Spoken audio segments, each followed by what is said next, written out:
right, I'm super hyped to talk to you guys about this feature because I think pets are something that pretty much everyone that plays World of Warcraft probably has a pet in some way, shape, or form. I don't think not necessarily everyone is a collector and has all the achievements, but it's definitely something that I think everyone knows what it is, and it's a feature we definitely felt like we could expand upon and offer some new gameplay. Whoa. There we go. So what exactly are we doing here?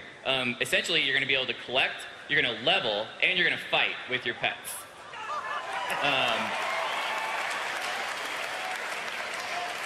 So we're going to go through all of these in a little bit more detail, but first some key elements. First of all, it's accessible to everyone. We didn't want it to be a feature that was locked to the max level that only a few people would get access to. We wanted it something to be that everyone could do. So you'll be able to start this at a really low level and start collecting pets, leveling them up, and building your team. Another thing is it's going to work with almost every pet in the game right now, as well as a ton of new pets that we're going to be adding for the system for you to collect. So for all you people already out there that already have, say you've got 100 pets, you know, most likely almost all of those pets are going to work with the system right when you get it. Now granted, you're going to have to level them on your own, but they'll still be able to work with the system. It's also going to be a lot of customization, things like being able to name your pets, things like being able to have different ones, giving them individual abilities. We'll get into that more in a little bit. So as far as collection goes, how does that work? Like I said, it's going to work with your existing pets. So a lot of people are going to start the system and already have a pet to start with and get it going. There's another type of pet you're going to be able to get that we're introducing new for Mists of Pandaria, and this is going to be called a wild pet. And the way wild pets work is you're going to find them out in the world. Essentially, when you find them, you're going to be able to engage in battle with them and fight with them using a pet that you already have. And then you're going to be able to get that pet and add him to your collection. Now, what's cool about these wild pets is that they have random varying stats. So you're not necessarily going to just go out and be able to get all the wild pets you want, you know, within that first week, because they're going to have varying stats. So you might want a pet that's really good at, say, tanking, or a pet that maybe has like a CC ability. So you're going to keep wanting to collect these pets until you find that one that has the right set of stats. Then you can start leveling it up. The other thing about the wild pets that's pretty cool is that they have unique spawning abilities. So for example, certain wild pets you might only find during a certain season, like winter. Certain pets you might only find when it's raining, for example. Certain pets might only spawn during the day or the night. So there could be a pet that only shows up during the spring while it's raining in Elwyn Forest at night. Now, they're not all going to be like that, obviously, but we definitely want to mix it up so that people have a lot of pets to collect over a long period of time. We don't want you to just go out right away and get all of them. We want it to be a system that lasts. Now, how are you going to find these pets? We're going to change the pet interface we have now and introduce something called the Pet Journal. What the Pet Journal is going to do is let you manage all your existing pets you have, as well as the teams and the battling and everything that goes along with the new system. We've got a few UI shots that we'll show you to give you a little bit more of a rundown about how the journal works. The other thing along with this is that most pets are going to become tradable. So what this means is you're going to be able to, say, get the Whippletinger from an event, like the Brewfest event, and then be able to take it and, say, level it up to a certain level, maybe teach it some abilities. Then you can go and take that pet and throw it on the auction house, and someone else could get it. And based on the amount of time and work you put into it, obviously it's going to sell for what people think that's worth. So we really wanted the system to feel like something that you could trade pets, not only in the auction house, but with your buddies and you know, your friends, your guildies, other players. This is a huge one. We're really working hard to have this, is to have account-wide pets.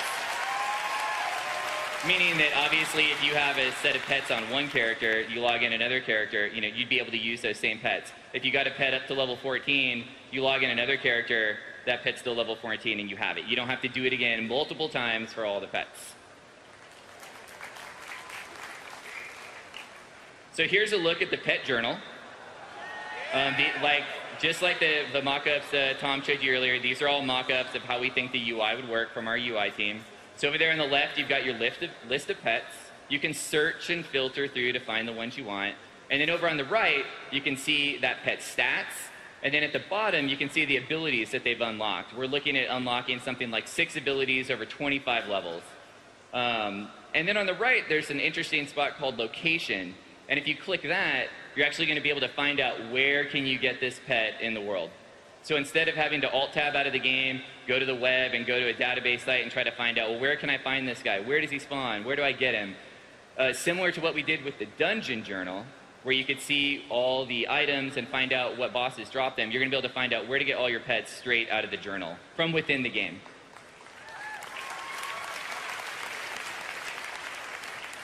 So now you've collected some pets, you've got a good amount of them, you're managing them, now you've got to level them. How do you do this?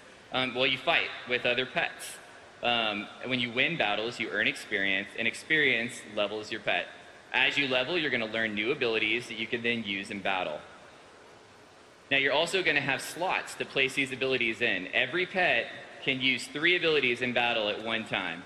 So a pet's going to learn 6, and you get to choose any 3 of those and place them on your pet to use in the battle. And I've got it mock up so you guys can see how this looks too. Every time you level, you're going to earn stats as well. So the higher level your pet, obviously it's going to be stronger as it's growing. Now you're going to be able to level multiple pets because you're going to want to build a team. You don't want to just take one pet and get them all the way up. You might want to take a couple pets and level them all up together so that you can have a team of pets that are at similar level. So here's a look at the team interface. So this is also within the journal. It's just a different tab. And so here we've got a team. This guy has 2 pets on his team, and you can see those 3 slots for abilities where he's dragged an ability in. And those are the abilities that when this pet goes into battle, that's what shows up on the bar, and you can press that ability to use it. So over on the left, these are the pets and their level, and then on the right, you just drag them over, and that's how you would build a team. Now, how does the fighting work, right? So now you've got a pet, you've leveled them up, you want to actually fight against someone and use all this stuff that you've been earning. So you're going to be able to fight both in PvE in the world against the wild pets, but you're also going to be able to fight friends and possibly enemies using the PvP battle as well. One thing that's different, it's going to be turn-based. So we wanted to slow things down a little bit from WoW combat. WoW combat's super fast. You know, people can sometimes die in like 15, 20 seconds right away. So we wanted to introduce something that felt a little different, could slow it down, and it's something that's a little bit more of a thinking game. So mechanics-wise, you know, it's not going to be something that's going to move so quickly, you're not necessarily going to miss it or know what happened. So we wanted to give something that felt a little bit different. So it could be, you know, just people that might want to focus on that could have a different piece of content to focus on. Kind of like we were saying earlier, that we want content for everyone. We want to have a feature that a lot of different people could play, not just something that's for a small segment of the population. So you're going to fight with a team of 3, and we're going to allow you to queue. Just like we have dungeon queuing, you know, you'd be able to queue up and go against another group, and we'd look at the level of their pets so we could make sure that we put you against other pets that were within the same range. So hopefully you'd have a fight that feels something about the level that you could handle. So here's a look at what it would look like. This is just a mock-up. So one thing that's important is we want to keep the WoW characters in the scenes for the fights because they're important. They're the ones that are collecting the pets. They're the masters of the whole system. So and we want to have the WoW characters actually be a part of it. When your pet does an ability, you know, your guy might do an emote. He might do something that makes sense going along with that ability that you used. You can see the bar at the bottom has the abilities you'd be casting, and then you can see your other pets kind of underneath the portraits there. This is just a mock-up, like we said, but it's, you know, something we could envision it looking like. So customization, like I said earlier, naming your pets is a big thing. So you could have a pet that you've had for a really long time, and you finally be able to give them a name, and then see that name in battle. We're also talking about having items. So imagine the idea that you could have an item that we'd have an item slot on the pet. You can equip an item. Maybe you could even put gems in that item so you could modify the stats on the pet as well. So we could pull in some of the profession systems. You're going to be able to do individual builds like we were showing you earlier with abilities. So you can take a certain pet and change his abilities and change his slots out so that your team will feel different from other teams around you. And finally, we've kind of got this concept of masters. So you're going to be able, we wanted to really have people that are into the system feel like they could travel around the world and have a reason to go to other places.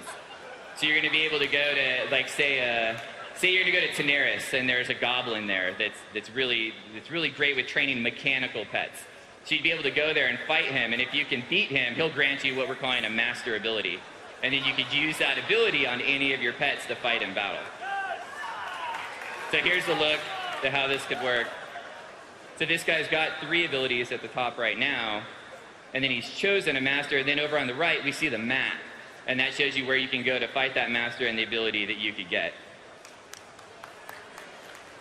So it just adds a little bit more depth and customization into the system as a whole.